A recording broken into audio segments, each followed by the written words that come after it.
देखिए वो तो शुरू से ही रहा है।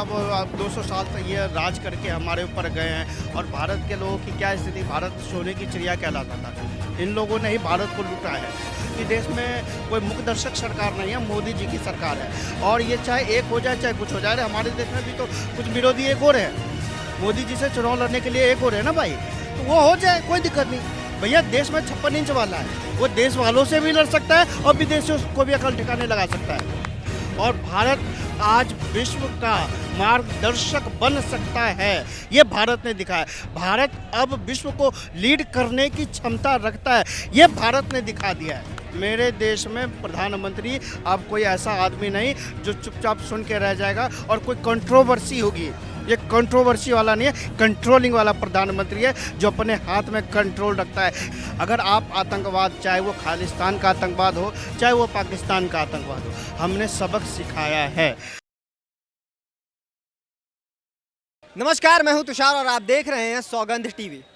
इंडिया कनाडा का जो मुद्दा है अब ये बहुत आगे बढ़ चुका है। अब ये राजनयिकों का मुद्दा एक नए मोड़ ले चुका है। अब इस पे लोगों की क्या राय है उस पर बात करते और जानते हैं कि ये सारा मामला बिगड़ता कैसे गया। आखिर ये जो पूरा मुद्दा है, जो प्रधानमंत्री है, अब क्या वो इस पे बयान देंगे या फिर क्या करेंगे वो कि ये पूरे मामले पे अब इस पे कुछ रुख देखा जा सके। क्या लगता है ये पूरा मामला आप कैसे देखते हैं इसको? देखिए पूरा मामला बेहद संगीन हो चुका है और जिस तरह से भारत ने बाहें पसार के सबका स्वागत किया था और उन्होंने वापस जो एक खंजर जिसे कह सकते हैं भोंकने का काम किया है, खास करके कनाडा के प्रधानमंत्री। वो तो उनका कुछ नहीं, वो देश आए थे, जब उनका विमान खराब हुआ था तो मोदी जी ने उनको ऑफर किया था, तो सबसे ज़्यादा ट्रोल हुए थे ये अपने देश में भी और हमारे देश में भी। तो एक जो खींच रह जाती है ना, तो वो शायद कनाडा के प्रधानमंत्री की खींच मन में रह गई कि भैया मेरा भारत दौरा तो सबसे बेकार गया। क्योंकि हर एक राष्ट्राध्यक्ष के सामने अगर सबसे ज़्यादा किरकिरी किसी की हुई और भारत के मीडिया चैनल में भी सबसे ज़्यादा किरकिरी किसी की हुई तो कनाडा के प्रधानमंत्री की हुई। क्योंकि भारत का रुख स्पष्ट था, भारत का रुख स्पष्ट था कि आपके देश में अगर खालिस्तान जैसा मुद्दा उठता है या भारत के लोगों के ऊपर कुछ भी ऐसा होता है तो आपकी जवाबदेही है। तो इस विषय पे 1 to 1 भी डिबेट उससे नहीं हो पाए। 2 दिन यहाँ हालांकि रहे और मोदी जी ने अपना सख्त रुख रखा कि भैया हम आपसे, जब तक आप अपनी स्थिति स्पष्ट नहीं करते तो हमारी स्थिति साफ है। हम अगर आपका स्वागत करना जानते हैं तो हम आपका विरोध भी करना जानते हैं। एक अब जो है कनाडा और भारत के इस पूरे मामले में अब देखा जा रहा है कि जो और भी कंट्रीज़ है, अमेरिका है, ब्रिटेन है, अब ये जो कनाडा के रुख को समर्थन कर रहा है। उनका मानना है कि इस जो निज्जर की जो हत्या हुई है उसमें उनका मानना है कि इस पे जो जांच है वो करानी चाहिए। तो एक तरह से वो कनाडा के सपोर्ट में पहुंच गए हैं। आपको लगता है कि अंग्रेज यकीन करने लायक नहीं होते? देखिए वो तो शुरू से ही रहा है। अब 200 साल तक ये राज करके हमारे ऊपर गए हैं और भारत के लोगों की क्या स्थिति, भारत सोने की चिड़िया कहलाता था।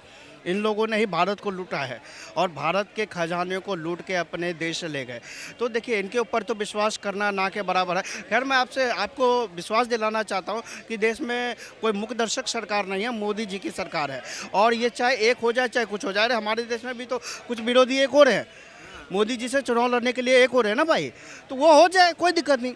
भैया देश में 56 इंच वाला है, वो देश वालों से भी लड़ सकता है और विदेशियों को भी अकल ठिकाने लगा सकता है।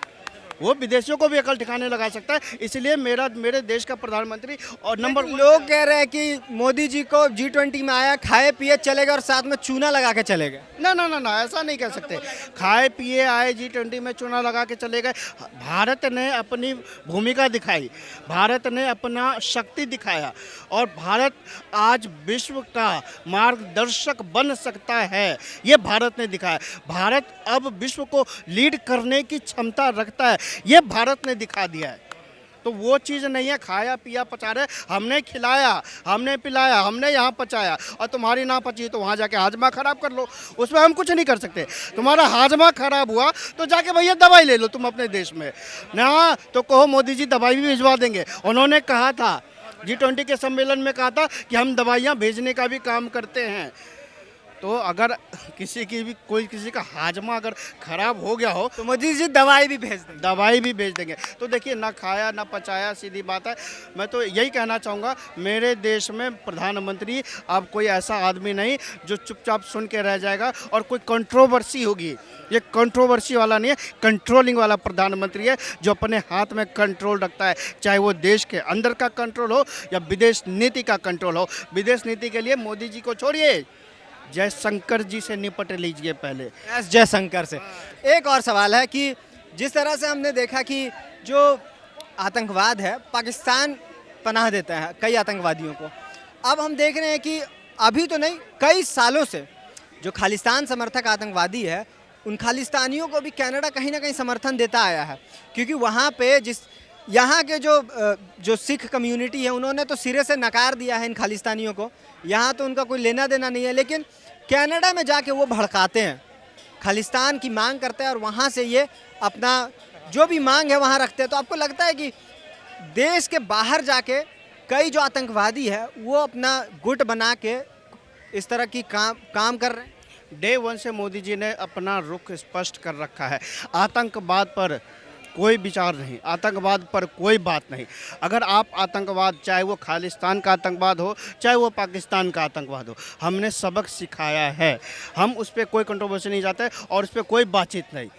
चाहे इसलिए पाकिस्तान को भी सबक सिखाया, चाहे विदेशी स्तर पे हो, G20 किया और पाकिस्तान को मोदी जी ने कहा था प्रधानमंत्री बनने से पहले कि हम सक्षम हैं कि पाकिस्तान को अलग थलग कर सकते हैं, और वो मोदी जी ने कर दिया। तो ये कनाडा किस खेत की मूली है?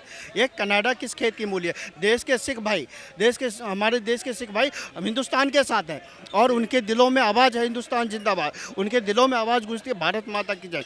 तो उनके ऊपर शंका मत कीजिए। हाँ, कुछ लोग भूले भटके बिखरे, ये जो कुछ पैसों के ऊपर पलने वाले लोग हैं, उनकी चिंता छोड़ दीजिए, उनको मोदी जी ठीक कर देंगे। उनके ऊपर बहस ही करना बेकार है, क्योंकि वो लोग भटके हुए मानसिकता वाले लोग हैं। और रही बात आतंकवाद की, आतंकवाद चाहे पाकिस्तान का हो, चाहे खालिस्तान का हो, चाहे कनाडा में जाके बसते हो, अगर मेरे भारत के ऊपर चाहे पाकिस्तान से आतंकवादी आए, चाहे कनाडा से आतंकवादी आए, उसको मुंह तोड़ जवाब दिया जाएगा।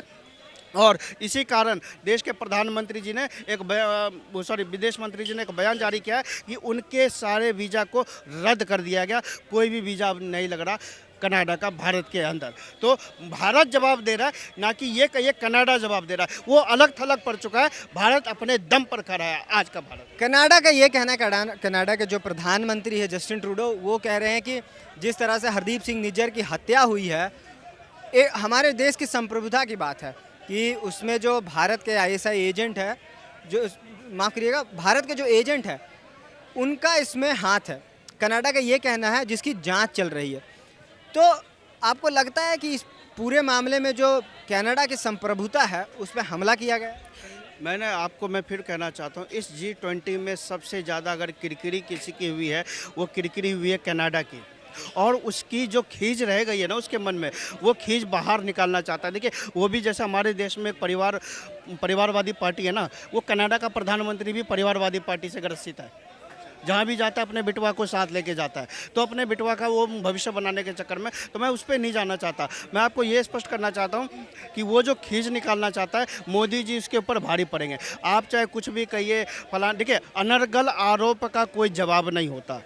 एक और सवाल, आखिरी सवाल मैं पूछ लेता हूँ कि जिस तरह से अभी देखा जा रहा है कि कई एक्सपर्ट्स का ये मानना है कि जो फॉरेन कंट्री है, जो अमेरिका है, ब्रिटेन है या कनाडा है, इन्होंने एक तरह से भारत को सबक सिखाने का काम किया। उनका मानना है कि जिस तरह से यूक्रेन रसिया का जो वॉर चला, और इस पूरे वॉर में जिस तरह से जो अमेरिका है या फिर ब्रिटेन है, उनका मानना था यूरोपियन कंट्री का कि भारत जो है संबंध अपने रशिया से तोड़े, लेकिन भारत ने अपनी संबंध बरकरार रखे और जो पेट्रोल डीजल है वो लेता रहा, क्रूड ऑयल जो है लेता रहा। इस वजह से जो है जितने भी यूरोपियन कंट्री हो या अमेरिका हो, वो खासा नाराज़ थे, और इसी की वजह से ये एक पूरा जो कॉन्स्पिरेसी है किया गया है। कई लोगों का ये भी मानना है।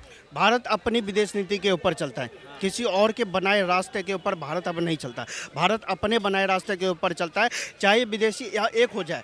देखिए आपने कहीं ब्रिटेन हो जाए, फलाना हो जाए, ठीक है वो अपना हो जाए, भारत अपने बनाए रास्ते के ऊपर चलेगा। अगर आपको बंद करना है आप कीजिए, हमको क्या करना है, हमें विदेश नीति कैसी रखनी है, चाहे कनाडा के साथ कैसी रखनी है, या रशिया के साथ कैसी रखनी है, या यूक्रेन के साथ कैसे रखनी है, वो हमें देखना है। अगर रशिया में और यूक्रेन में वॉर होता है तो हम रशिया से जो हम तेल खरीद रहे हैं हम तेल भी खरीद रहे हैं, और यूक्रेन को अगर हम दवाई भेजते हैं तो हम दवाई भेज रहे हैं उसको। तो मतलब कि भारत जो है वो अपने विदेश नीति के लिए स्वतंत्र है, कोई दबाव नहीं बना सकता। बिल्कुल कोई दबाव नहीं बना सकता, और भारत के ऊपर दबाव बनाने की हिम्मत किसी के अंदर नहीं है। आज का बदलता हुआ भारत है, आपकी नोट करिए। तो जैसा कि आपने देखा, हमने लोगों से बात की कनाडा और भारत के पूरे मुद्दे पे, और लोगों का सीधे तौर पे कहना है कि जो भारत है वो अपने विदेश नीति, स्वतंत्र विदेश नीति के लिए खुला है।